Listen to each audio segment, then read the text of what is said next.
దాదాపుగా 57 చోట్ల జరిగితే ఒక 7 చోట్ల అధికార పార్టీకి గెలిచే పరిస్థితి లేదు కాబట్టి ఒక 7 చోట్ల ఎన్నికలు వాయిదా వేశారు. మరో 50 చోట్ల ఎన్నికలు వాయిదా వేసే పరిస్థితి లేక ఎన్నికలు జరపక తప్పని పరిస్థితిలో ఎన్నికలు జరిపారు. జరిపిన ఈ చోట్ల కూడా దాదాపుగా 50 స్థానాలకు గాను 39 స్థానాలు వైఎస్ఆర్ కాంగ్రెస్ పార్టీ కార్యకర్తలు గొప్పగా తెగింపు చూపించి గెలుచుకోగలిగాం.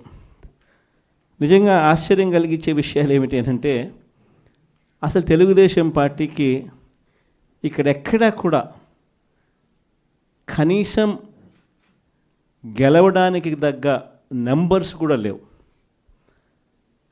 గెలవడానికి కావలసినన్ని సంఖ్యాబలం లేనప్పుడు తెలుగుదేశం పార్టీ ఎందుకు ఈ మాదిరిగా ఎన్నికలు భయాందోళన మధ్య మభ్యపెట్టి భయపెట్టి ప్రలోభాలు పెట్టి దౌర్జన్యాలు చేస్తూ ఎందుకు ఈ ఎన్నికలు నిర్వహిస్తూ ఉన్నారు అనేది వాళ్ళకే తెలియడం. చంద్రబాబు నాయుడు అనే వ్యక్తికి నిజంగా బుద్ధి జ్ఞానం రెండూ లేవు. ఇన్ని సంవత్సరాలు ముఖ్యమంత్రిగా పరిపాలన చేశాడని చెప్పుకుంటాడు, కానీ నిజంగా ప్రజాస్వామ్యంలో ఉన్నప్పుడు మనకు బలం లేనప్పుడు హూందాగా అది వదిలేయాలి. అది ప్రజాస్వామ్యంలో ఎవరైనా కూడా చేయాల్సిన పని. అలా చేయకుండా నేను ముఖ్యమంత్రిని, నా పార్టీ అధికారంలో ఉంది, అధికారంలో ఉండేది నేను కాబట్టి నాకు బలం ఉన్నా బలం లేకపోయినా తేడా పడదు, ప్రతి పదవి నాకే కావాలి, ఎవరినైనా కూడా నేను భయపెడతాను, ఎవరినైనా కూడా నేను కొడతాను, ఎవరినైనా కూడా నేను చంపుతాను, ఎవరినైనా కూడా నేను ప్రలోభ పెడతాను అని చెప్పి నిజంగా అహంకారంతో వ్యవహరిస్తూ ఉన్న తీరును ఈరోజు రాష్ట్రంలో మనం చూస్తూ ఉన్నాం. ఇది ధర్మమేనా, న్యాయమేనా అన్నది నిజంగా ప్రతి ఒక్కరూ కూడా రాష్ట్రంలో ఆలోచన చేయాలి. ఇలాంటి పరిస్థితుల్లో ఒకవైపున చంద్రబాబు నాయుడు గారి పాలనలో దాదాపుగా సంవత్సరం అవుతూ ఉంది.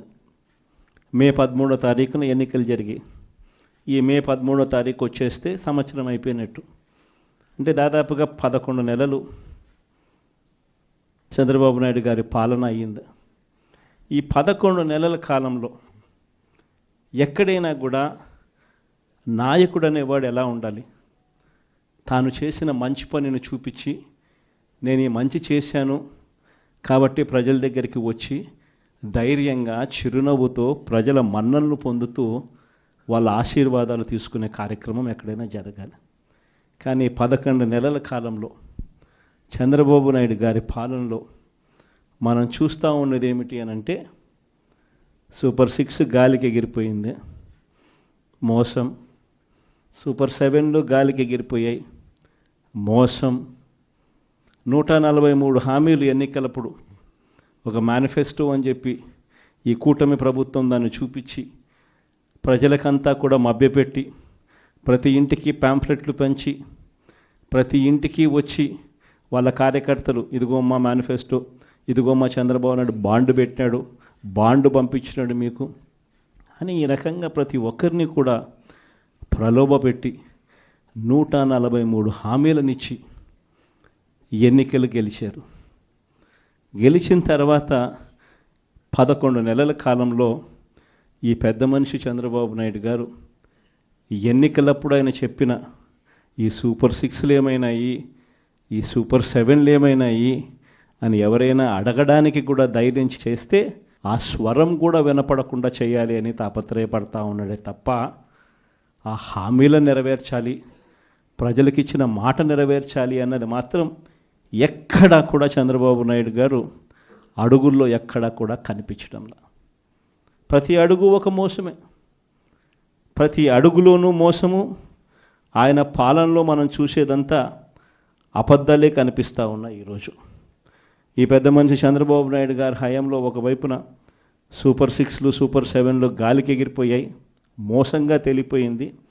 చివరకు 6 నెలల కిందటి వరకు ఆయన ప్రభుత్వం రాకముందు వరకు అంటే 11 నెలల కిందట వరకు, అంటే ఆయన ప్రభుత్వం రాని వరకు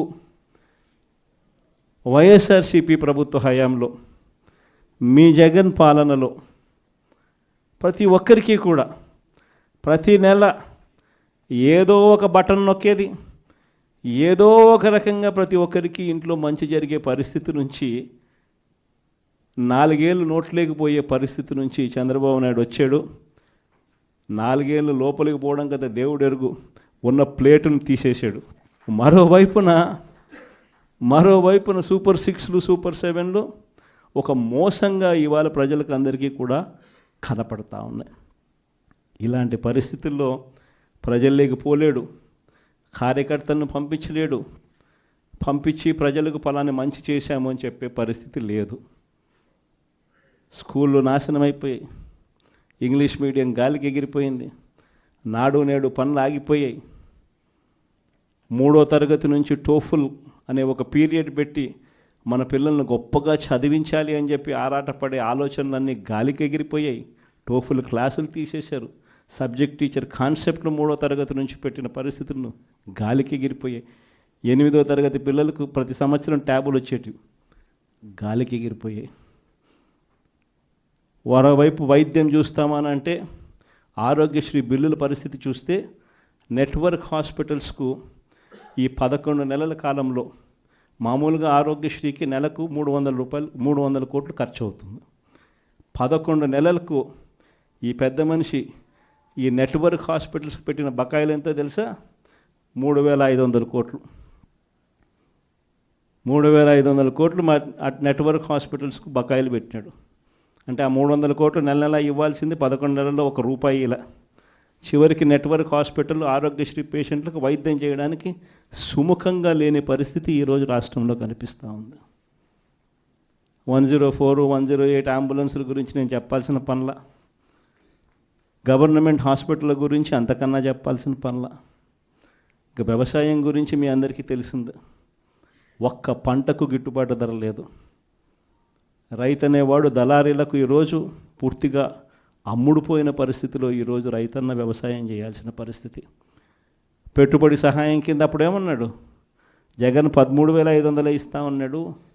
అది కూడా పిఎం కిసాన్తో కలిపి మేము వచ్చినామనంటే పిఎం కిసాన్ కాక 20,000 ఇస్తామని చెప్పి నమ్మబలికినాడు.